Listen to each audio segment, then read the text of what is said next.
is a KTN special. We're focusing on the infrastructure sector and how can the sector cope post the COVID-19. Well, before we went for the break, I was taking on a very interesting subject on funding of road projects in the country. And I'd like to just allow Engineer Gitau to jump in before we can take more questions from our viewers. Thank you, Abby. I agree with you. We have been having a narrow funding base for the road subsector. However, the developments that have happened over the years with the enactment of the Kenya Road Board Act 1999 and building that fund from 2 billion now to 60 billion, our plans is to build this fund to 85 billion. And this will meet the immediate maintenance needs on our roads. And going to the road development side, you know for sure we have an ambitious program that is carried under our Vision 2030. And the Big Four, you remember the Big Four key, because the road sector will be an enabler. Other areas of funding have been identified already. We've had a study that has recommendations for discussion. We call this study the transport sector funding study, and we have a policy. We have drafted a policy that will have to go through the paces. In this policy, we are proposing issues related to vehicle licenses, some kind of a tax that can come, because we are thinking of the beneficiary principle. For you who are motoring traffic, you are the people who we are building these roads for. And it is critical that the beneficiary pays for the services they get. We are talking about taxes on vehicles, insurance premiums. We are talking on issues related to the land value capture. Remember, roads create major transformation on the land use plans. There is major transformation. And it is possible some people benefit from the transformation of their space more than the rest. To bring equity and equality, then there is issues to do with the betterment levies. We can have taxes on the purchase of spares that comes to the road subsector. We want to say the thinking has already been done. The studies have already been done.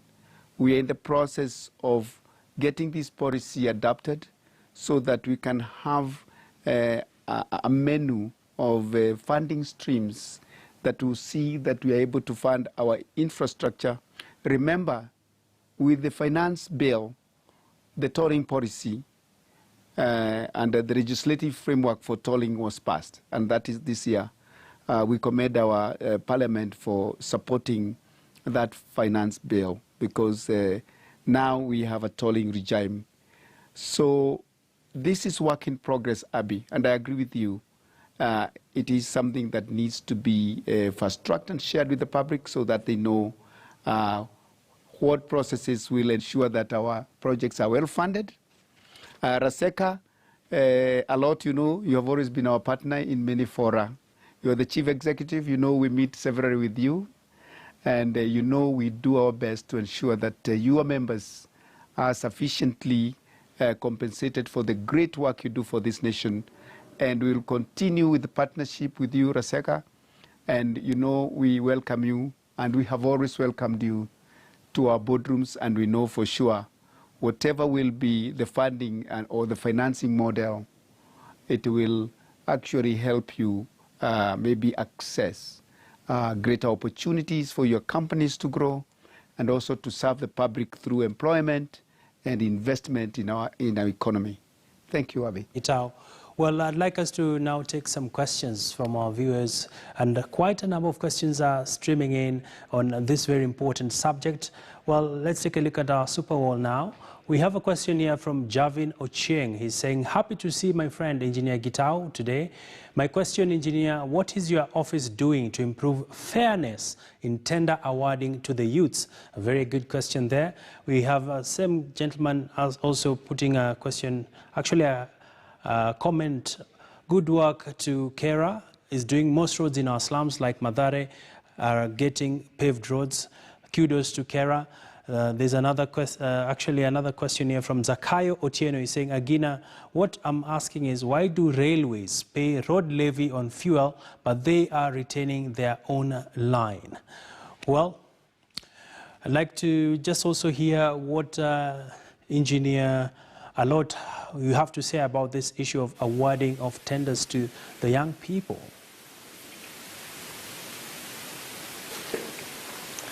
Yes.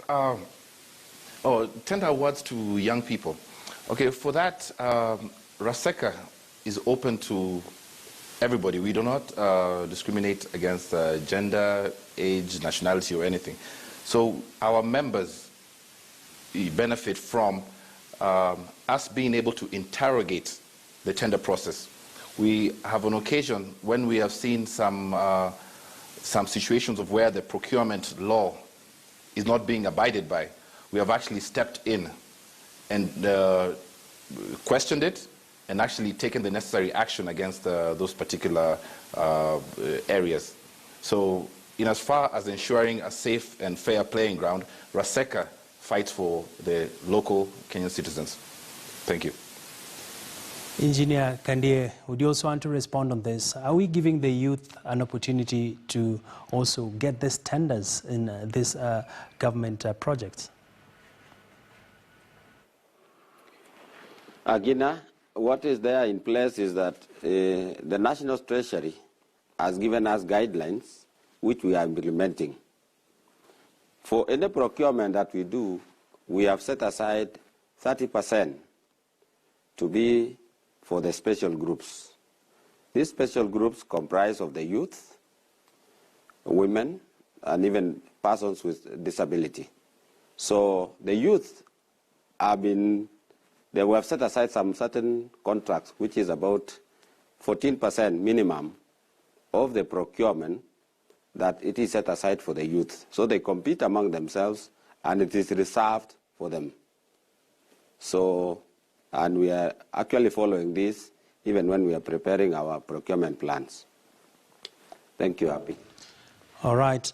It's one thing for Engineer Kandie to talk about the 30% of projects set aside for the youth. It's another thing for this to be actually implemented.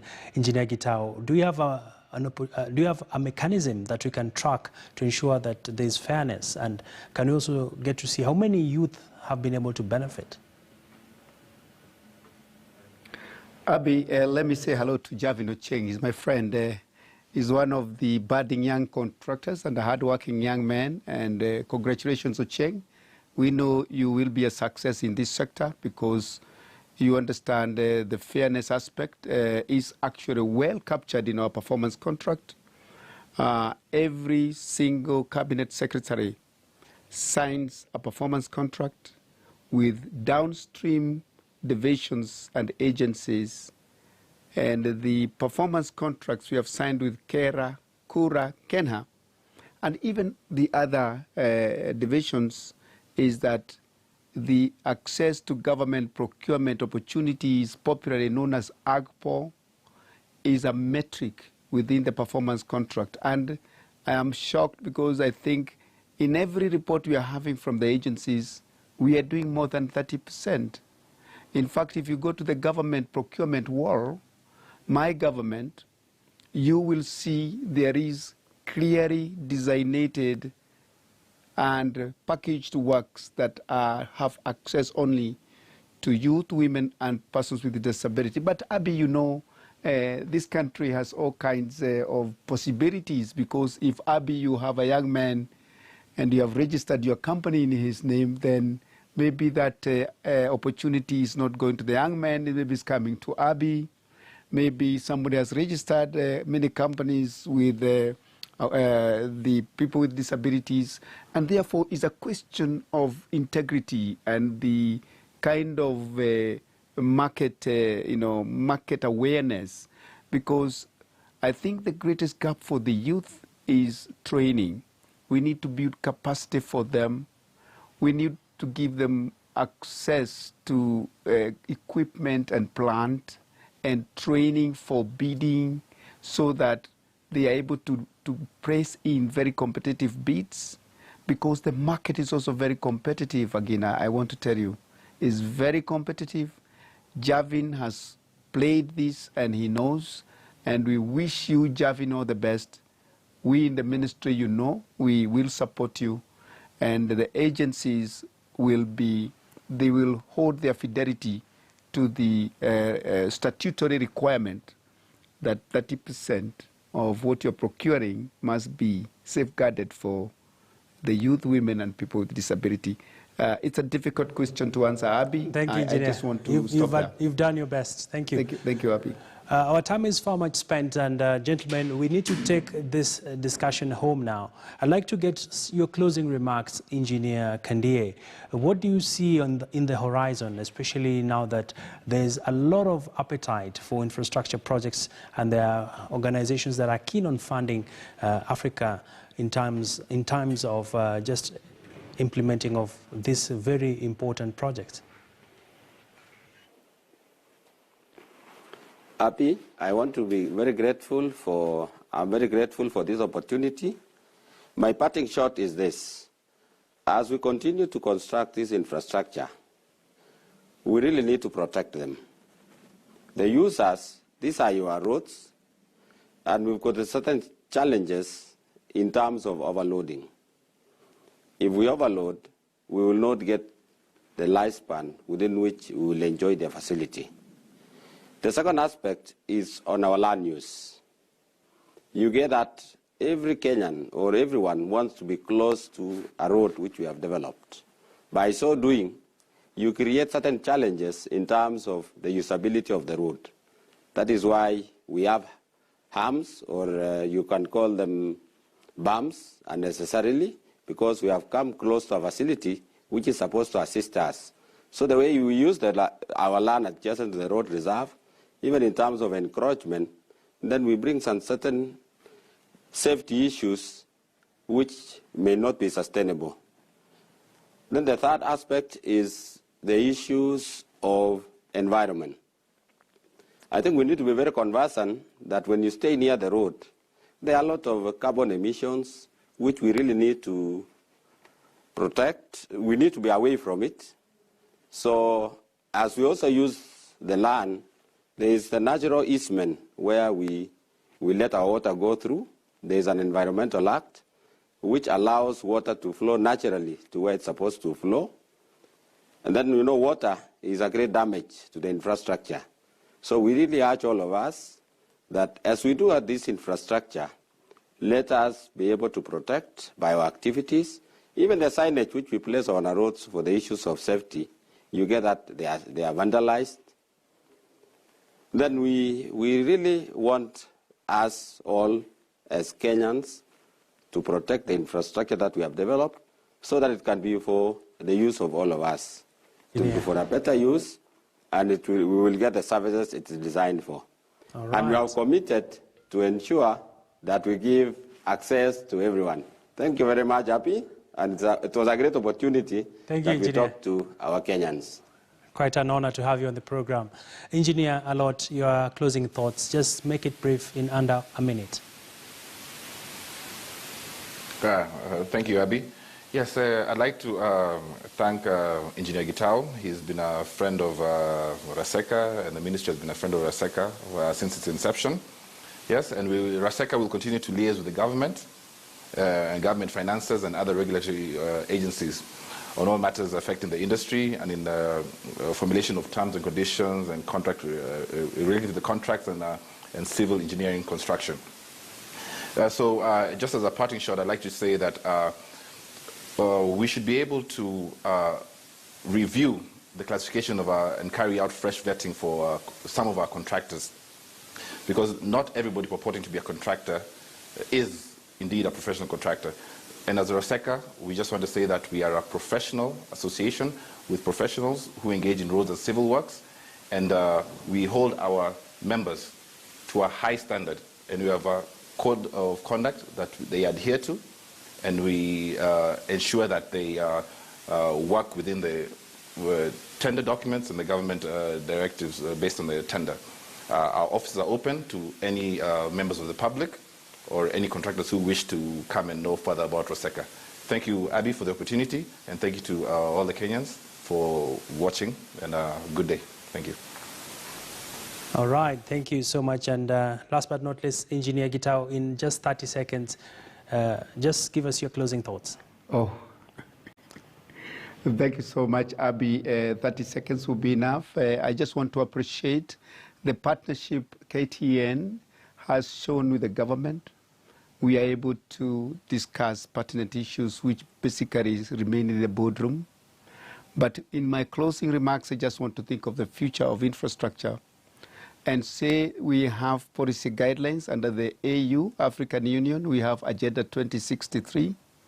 You know, there is a great desire to have an integrated African community, intra and inter-country integration. The bottom line for infrastructure development is the quality of life. We want to see the next big thing happening in the cities and the towns, whereby, like is happening in Nairobi here, with our NMS, we are seeing the lower part of the mobility plan of the city. We are providing non-motorized traffic infrastructure, walkways, and cyclepaths, and that is sustainable mobility. As Engineer Kandie has said again, we need a robust asset management policy that will ensure that we bequeath this great investment to the next generation. And with those remarks, again, thank you, KTN fraternity. Thank you, Engineer. We appreciate your partnership, and we are honored to be part of the panelists in this program. Thank you. Thank you so much also, gentlemen. It's been an honor to moderate this discussion with engineers, just trying to give Kenyans a sense of understanding of what is happening in regards to the road and infrastructure sector, and indeed quite a lot in the offing. Seamless connectivity should be the game. Well, that's why we wrap it up on this KTN News special. My name is Abby Agina. See you next time. Keep safe.